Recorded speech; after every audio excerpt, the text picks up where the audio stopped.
Good morning and welcome to the Ninth Circuit sitting in Phoenix. I'm Bridget Beatty, and as many of you know, this is my home city, so my chambers are here, and I'm very pleased today to be sitting with Judge Susan Graber from Portland and Judge Richard Tallman from Seattle, now by way of Coeur d'Alene, Idaho. This morning we have two cases to argue. The others have been submitted. The first is Royston v. City of Scottsdale, case number 24-6530. And counsel, whenever you're ready to proceed. Good morning, Your Honor. May it please the court, my name is Sherry McCracken, and I have with me today Kimberly Eckert and Lisa Abishan, and my client, Nicole Royston. I would like to reserve 5 minutes, if I may. We are here today because the district court erred in finding that Ms. Royston was not a qualified disabled individual. Furthermore, that if she was a qualified disabled individual, she could not do the essential functions of the job, which were attendance.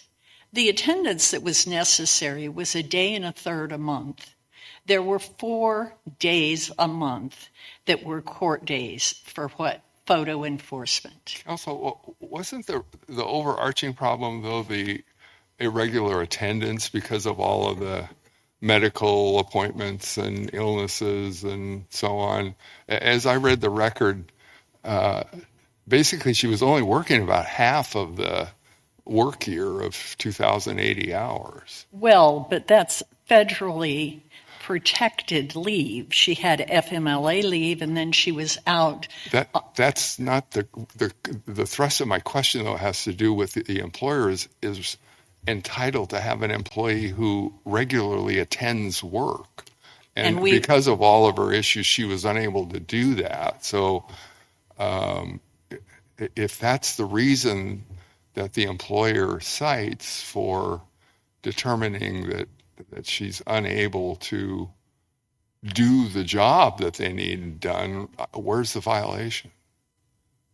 The problem is that the long-term leave for childbirth and for the tumor and the cancer had all taken place, and the cancer was now in remission. And then the last 2 times, and you'll notice that the statement of facts has double charges Ms. Royston for leave.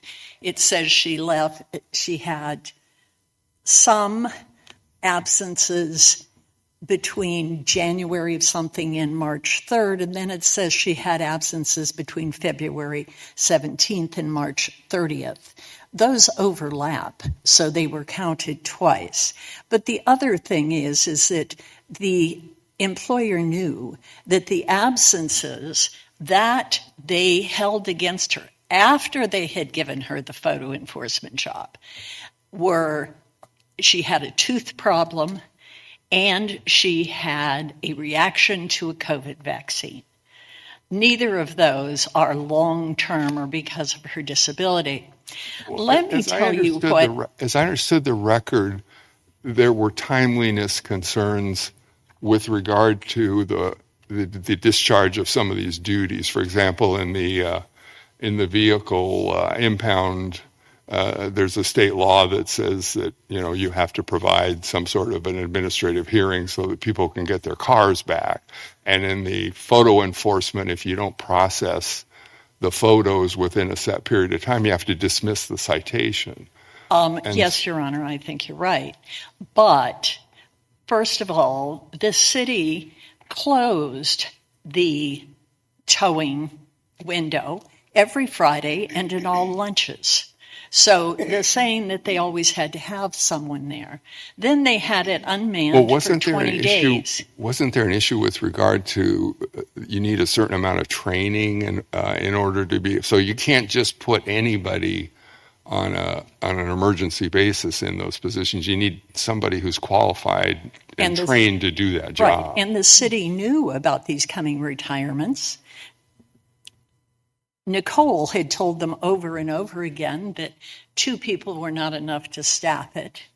They deliberately didn't have anyone trained until such time as she was the only person in the unit. But I think I think our precedent says that the FMLSA and the ADA don't require the employer to allocate resources differently or, in essence, hire more people to do the job. That's a little further than Congress authorized the law to go. Well, what I would say is that good management is good management, and we know that the ADA allows reassignment, assignment to vacant jobs, restructuring. And what they're saying here really is that for a day and a third, on their speculation that she had a perceived disability that would prevent her attendance, and that... But it's more than just, I guess where you and I are crossing one another is, it's more than just attendance. It's the ability of the employer to backfill the position with somebody who's qualified to do that work if she's not able to be there. And that's the problem that I'm focusing on here. But it's their problem. They had months and years to train other people. And then with the photo enforcement one, after they gave her the job, they withdrew the job. They didn't fill that job for a year. Counsel, I'd like to ask a slightly different question, if I might, and that is, what is the adverse employment action? Your client was not dismissed. She was given a light-duty desk job and eventually separated from the police department for medical reasons. And so being continuously employed, but simply denied a transfer to a preferred position, why is that an adverse action? It's an adverse action because they had her apply, they hired her for that position, they sent out a memo to everybody in the entire police department that she had the job, and she was the only person that applied. And then humiliatingly, they said she didn't have the job. So embarrassment is, I mean, basically I'm hearing your argument being that being embarrassed by the turn of events of not getting the transfer that she expected, leaving aside whether it was justified to make that decision, is that an adverse employment action within the meaning of these statutes? I believe so, and I believe that Muldrow supports that. Muldrow basically tells us that an adverse employment action really isn't very high or very much. And in the retaliation, we have Burlington, which says anything that would prevent another complainant from coming forward or might adversely affect them is an adverse employment action for retaliation.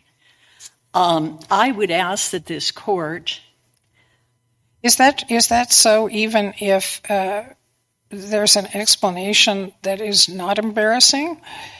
That, in other words, the employer's explanation here for the decision was business related.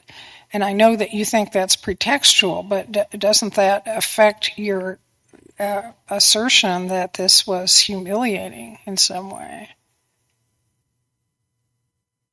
I don't think so. I mean, everybody tells us that Nicole was a stellar employee, that everybody liked her, that her superiors liked her, that she did a marvelous job. All the more reason that an explanation that there was a business reason for this change would not have affected people's view of her. They've got a 2-week window here. Is there evidence in the record of other people being, as you say, humiliating your client? In ways, yes. I would look at the statement of facts, the controverting plaintiff's statement of facts. And if you'll just bear with me for a minute, let me tell you what Lieutenant Piazza said about the job we're talking about. Remember that Dee Piazza, who's like 2 levels up, contacted Nicole's fiance and said, have her apply for this job. I think it's great for her. Nobody ever said reasonable accommodation. Nobody ever said anything. Wait, before She you go never on, asked can you clarify a point? Your brief says that the plaintiff didn't request an accommodation, but the complaint says that she did. So are you saying that she requested an accommodation, a reasonable accommodation, and it wasn't allowed, or that she never requested an accommodation? Basically, what we're saying is under the ADA as amended, the criteria is that reasonable accommodation and an interactive process is necessary, and there's an obligation for one when a employee asks or when there is knowledge that there may be a need. And so are you saying both of these apply? She asked and there was knowledge, or she didn't? She never used the words reasonable accommodation. And I think the case law is clear that she doesn't have to use magic words. I thought the employer, she did. I thought the employer offered her a transfer to the patrol aide position. Without discussing it with her and without entering into an interactive process.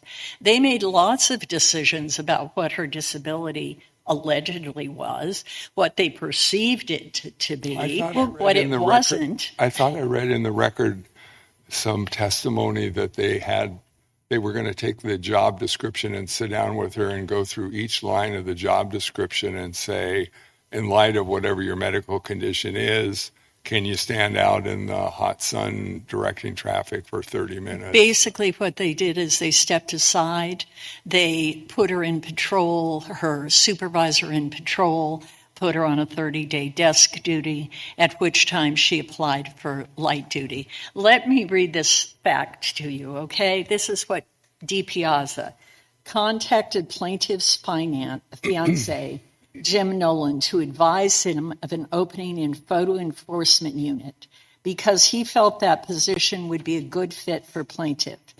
The assignment allowed for greater flexibility, including work from home, flexible schedules, no window customer service requirements, and minimal in-person obligations.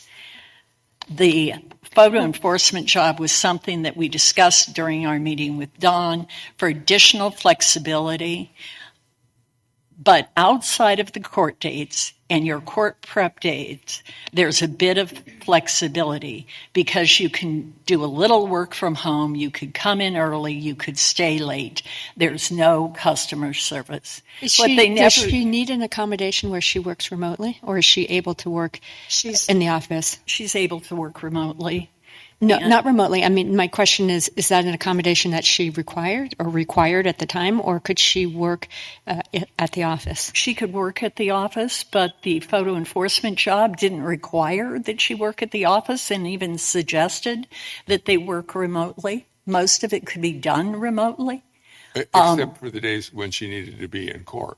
Okay, and again, we have an absolute failure of the employer's obligation to enter into the interactive process. Well, they decided that she couldn't be. The court days require her to authenticate the photos so that they're admissible against the driver.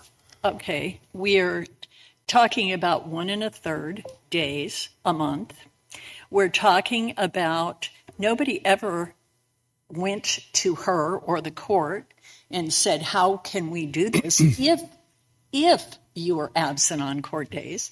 She never got to do the job, so nobody knows whether she would be absent on those court days. You don't deny that there might be days when court was being held that for medical reasons she might not be able to come to court. True, But Okay. that happens to you and I, too. Well, yeah, but that's where I get back to the earlier questions I asked you about whether or not there were people available that could cover for her, and I Yes. think the answer was no. It was a very limited number of people who were trained to do that kind of work, Well- and so if she couldn't come to court that day, the city might lose all those citations because there'd be no witness to authenticate the Well, evidence. there is 60 days on each photo enforcement ticket authorization. But the other thing is that the city has proven that they could have covered because they didn't fill the position. There were 2 other people in the unit. They were hiring her as a third. And then when they took the job away from her, they never hired the third at all for the next year. Therefore, proving that the court times could be covered. Also, no one even discussed virtual, and I understand that, court, as judicial notice can be taken here.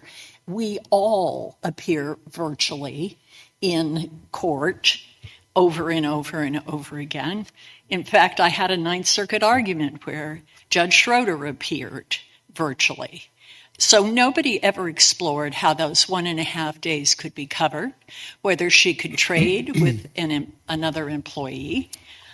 And they knew all about her absences when they offered her the job and advertised to the entire police department that.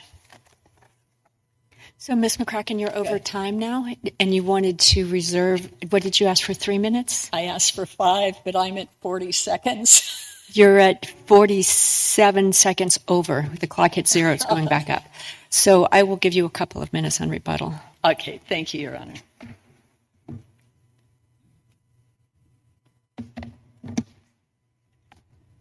May it please the court. My name is Lori Davis. With me at counsel table is attorney Stephanie Heisner. Together we represent the city of Scottsdale. I'd like to first address a couple of misstatements made by my opposing counsel before I get started with the bulk of my argument. The first is that... I'm sorry to interrupt Absolutely. you. Can I ask you to stay close to the microphones, please? When you Yes. move, we lose you. The microphones aren't very sensitive. My Thank you. apologies. I thought my voice was too boisterous. I was shying away from it.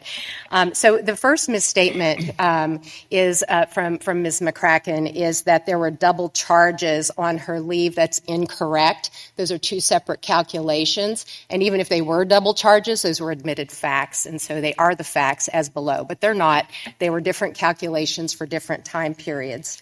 As to the question of Lieutenant D. Piazza's statement to Detective Nolan about the availability of the photo enforcement job, he was, D. Piazza, what's critically important in this case is the timeline of events and what happened when.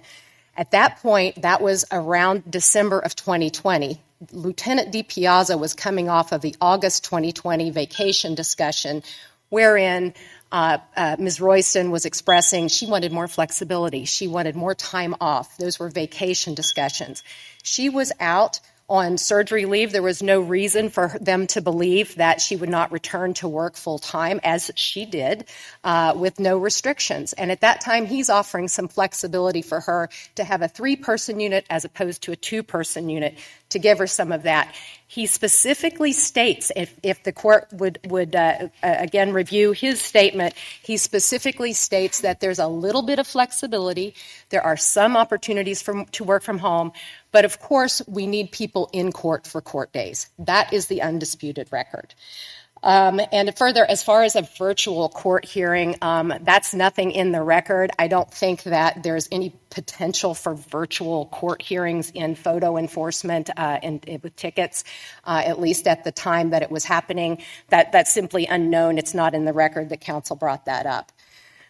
But the undisputed facts here are that this was a staffing decision made by responsible management to meet statutory requirements and customer service obligations, just as Judge Tallman suggested earlier in the questioning.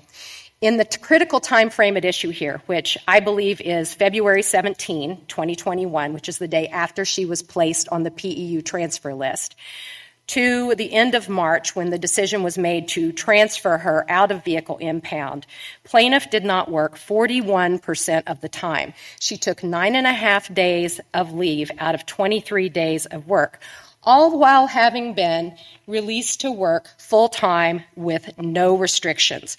Simultaneously, as this court has already recognized, the units had lost personnel due to retirements. Photo enforcement had a backlog of photo enforcement tickets and had to enforce laws, especially related to the problem we were having with drag racing and fatalities in the city at the time. And the vehicle impound window had been closed due to plaintiffs' unpredictable last-minute call-outs. This prevented people from getting their cars. And that's something that affected operations at the PD. Now, on top of all of that, it was reported that plaintiff had 2 surgeries upcoming. That was in the flyer that the plaintiff admitted that she proofed and approved of before it was released. She had 2 surgeries upcoming. So management was responsible to try to figure out a solution of how to keep the units functioning. So the decision was made to transfer her out of vehicle impound. To be clear, plaintiff did not want to stay in vehicle impound. She admitted that at Statement of Fact 154 and 213. She wanted to go to photo enforcement or to a station officer position, but she could not meet the essential functions of those positions of in-person attendance. So she was assigned to patrol. Where in the record can we find that in-person attendance was an essential function of the position? I understood plaintiff's argument to be that Lieutenant De Piazzo's comments are the basis for saying this could be done remotely. Is there anything else? Is there a job description? Is there something that we can look to determine if in-person attendance is an essential function? Yes, absolutely, Your Honor. Judge Beatty, at Statement of Fact 28, which is at ER 109 and 37, on the I'll give the plaintiff Statement of Fact ER after the defendant. Regular, reliable attendance for all city employees was required. That was admitted. Defendant's Statements of Fact 9 through 16. Well, wait a minute. Regular attendance does not say in person. That's a separate question. So, you're correct, Judge Graber. Okay, so yes. I guess a continuation of Judge Beatty's question. Yes, and Judge, you are correct. That was just part of the attendance requirement overall. But in one of the most critical functions of vehicle impound was in-person window hearings. That's Defendant's Statements of Fact 9 through 16, ER 107 and 36. Defendant's Statement of Fact 18 through 22, it was standard operating procedure to have 2 people in court. That's at ER 108 and 36. Statement of Fact 118 and 119 sets forth the photo enforcement unit requirements. That's at ER 121 and 42.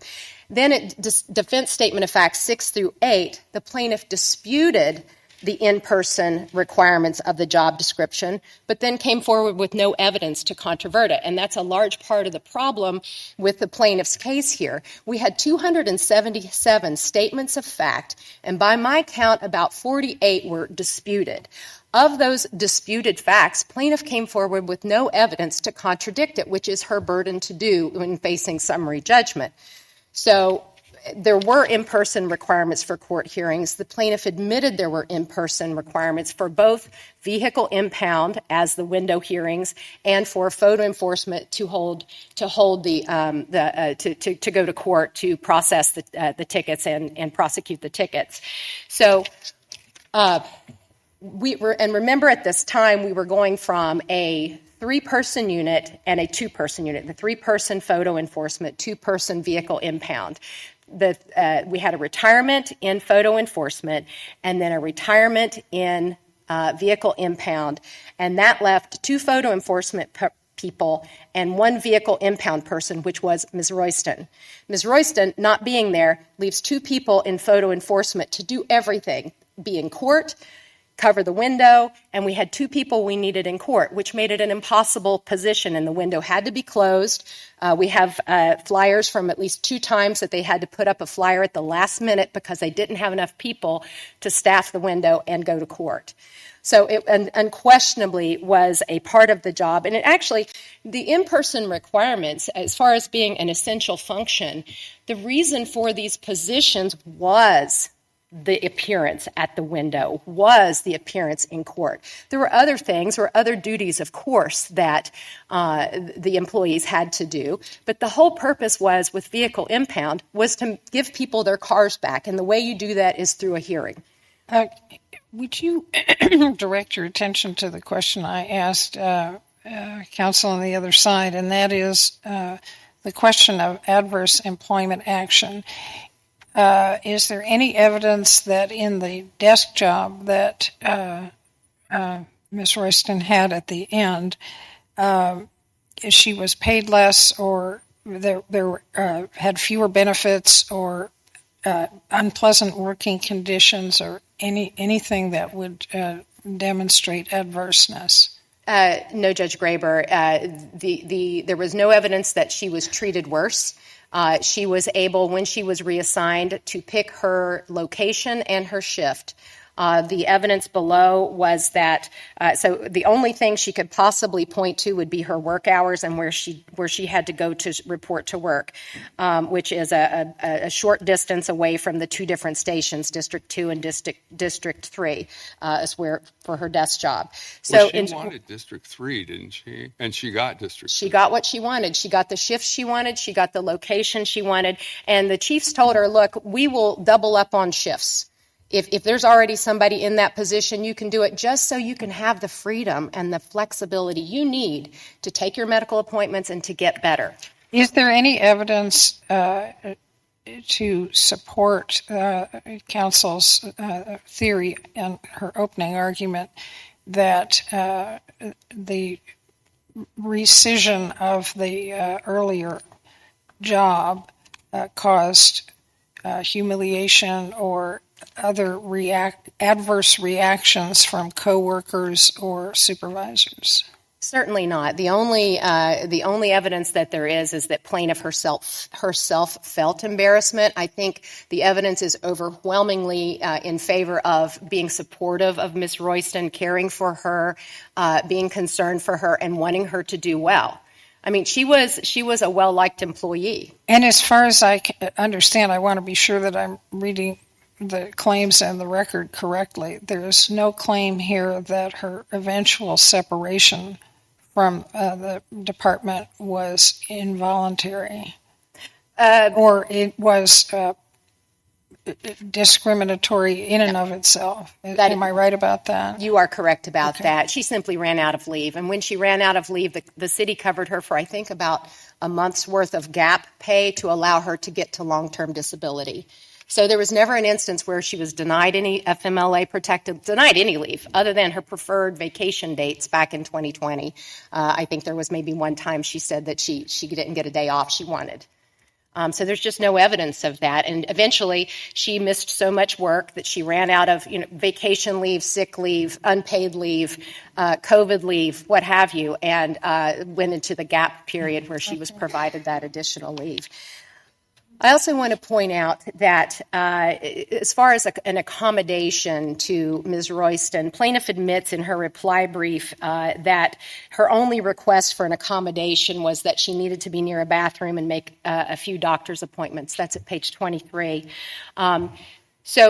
But she got that. The first time that she ever mentioned that she needed to be near a bathroom, she admits, was at the Chiefs meeting on May 4 of 2021. That's the first time it was brought to their attention, and immediately she was given the desk job. So to the extent that's even an accommodation, which I think under the ADA, I don't think it really qualifies, but certainly there's been no proof that it qualifies, but she was given it regardless, and she was never denied an opportunity to take her leave. She never worked a day on patrol on the streets. She went straight to a desk job immediately upon making it clear that she had some difficulties. But plaintiff's point, I think, is that if the employer could tell that she needed an accommodation, they had an obligation to explore that, and no one even explored whether there was a possibility for, say, virtual appearances at court or remote, to make a remote work environment work. How do you respond to that? Well, number one, I don't think that number one there wasn't a suspicion on the part of the employer that she was disabled under the ADA. What the employer knew was that she didn't feel well, and that she was taking a lot of leave. She was missing a lot of work. The only thing she had ever told any person in management was to Alex Restucia, her manager, telling him that she felt nausea at some points. But she admits the only time she shared her condition with her employers was during the chief's meeting on May 4, when she said, "I need to be near a bathroom." And certainly they had no reason to suspect that she had a substantially limiting disability to limit a major life activity, because let's remember, she was released to work full duty with no restrictions by her doctors during all the relevant time frame here. And so there was really no reason for the employer to expect that she needed an accommodation. She certainly never asked for one, but they nevertheless wanted her to be able to, if she felt she needed to take leave, take the leave you need. If you're not feeling well, don't come to work. But is that a disability under the ADA? I don't believe that it is. And I think that considering something like that to be a disability would put an onerous burden and an improper burden, frankly, on the employer to have to dig further into every employee's, "Oh, she's not feeling well today. Well, I should get a doctor's excuse, or I need to get her medical records." That would be invasive. So really there's a burden on the plaintiff to let the employer know, to let the city know that there's some problems with what she's done. And she never did that. She never asked for an accommodation. And in fact, when the city went through the interactive process as her light duty was expiring, she reiterated, "I don't need an accommodation." And I take it they never actually had the opportunity to go through the job description line by line as they were talking about doing in the meeting. That's correct, Judge Tallman. They attempted to do that. They sent a list of her job duties. They had her supervisor present, scheduled for a meeting, and she was so alarmed that something's wrong. They're coming after me. She refused to participate in the process and said, I don't need an accommodation. And so I don't think there ever was a meeting that ever went forward where they went line by line through the process.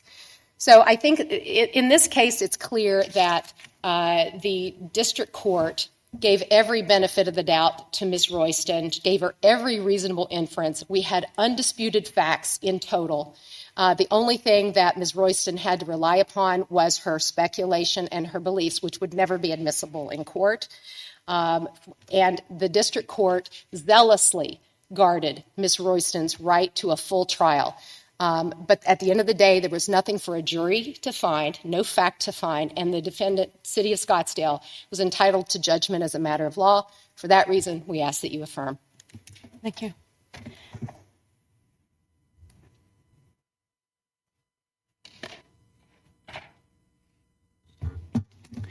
First of all, I think we're referring to the wrong law. It's not the ADA, it's the ADA as amended. Congress made very clear that they wanted things covered, and overruled in specific language many of the precedents of the courts. One of the things it says is that cancer is a disability of a major activity. It also says that whether it's in remission or not, it still is a qualified disability. Secondly, we talk about cross-training. I have a memo here from March 2022 that says cross-training in performing vehicle impoundment hearing officers function in a backup capacity. So all of those people were supposed to have been cross-trained. Also, one of the things that we've missed here is that... Wait a second. That was after the 2021 time period we're talking about. There was 22 is when the email comes out. Yeah. Right, which is after the relevant time period. But there still was supposed to be cross-training. Nicole was cross-trained. Rustica says... he talked about cross-training at SER 409. Yes. So your argument is that they formalized it in 2022, but they had the obligation in 2021. They certainly had the obligation. And I would refer the court to XB versus Stoley. The ADA, as amended, focuses on compelling behavior of the employer, compelling it to act in a certain way. It is not a retroactive law. It is a law that requires interactive conversation. And what you heard over and over here is that they failed to ask. But just because they failed to ask didn't mean they didn't know. One of the statements. The fact that she didn't attend the meeting where they were going to actually start to engage in the process and go through the job description to find out whether or not she was capable of doing each of the items. Well, that was purely speculative that was what they were doing. They never called it reasonable. Yes, they speculated. We have testimony in the record as to what they were going to do at the meeting. Well, they said they were going to do at the meeting. We also have in the record we have the job descriptions in the record, and we have the testimony that they were going to go through them at that meeting. And your client decided not to attend because although we also have in the record, and this is disputed facts, and let's not just talk about admitted facts, let's talk about genuine material But facts. Counsel, I guess the concern I have is that the process has to be interactive, but meaning both sides. Exactly. They needed to ask. And Slavin walked into a meeting, according to Rustica, and Rustica thought they were going to talk about what Nicole could do and not do. And Slavin said, no, she's out of here. She's done. The other thing that my esteemed counsel has done is conflate two jobs. The photo enforcement job did not have a window. That was one of the reasons DiPiazza thought that she'd do well in that job. The window hearings is for getting the cars out of impound. Yeah, the window was the towing section. It's the attendance at court that's the key factor with the photo enforcement. But obviously at the time that DiPiazza recommended the photo enforcement position and the time that she went through the entire hiring procedure, all of the people in the management at the city of Scottsdale thought she could do the job. So 2 weeks later, we have Slavin walk in and say, no, not going to happen. When she asks for the photo enforcement job again, Slavin says, well, that's not going to happen. There was no ADA process. Actually, if you read the record, someplace the city of Scottsdale, they have a form. You would have thought that somebody would have handed her a form. The only time they talk about interactive process is... I'm sorry to interrupt you. My time's up. You're almost 3 minutes over. So if you want to wrap up quickly, but can you see the clock from where you are? Yeah. Okay. I don't look at it because I look at you, and I apologize. Well, we were asking you questions, but if you want to just close, we're over time. Okay. The judge erred when she found she wasn't a qualified individual. Under the ADA as amended, she clearly is a qualified individual. There was no interactive process when they decided unilaterally in a meeting that Nicole was not at, that she could not do leave, and that she would miss so much that this was an essential function of the job. 12 hours a month is basically what she was supposed to do in court, and nobody ever explored if there was another way to do that.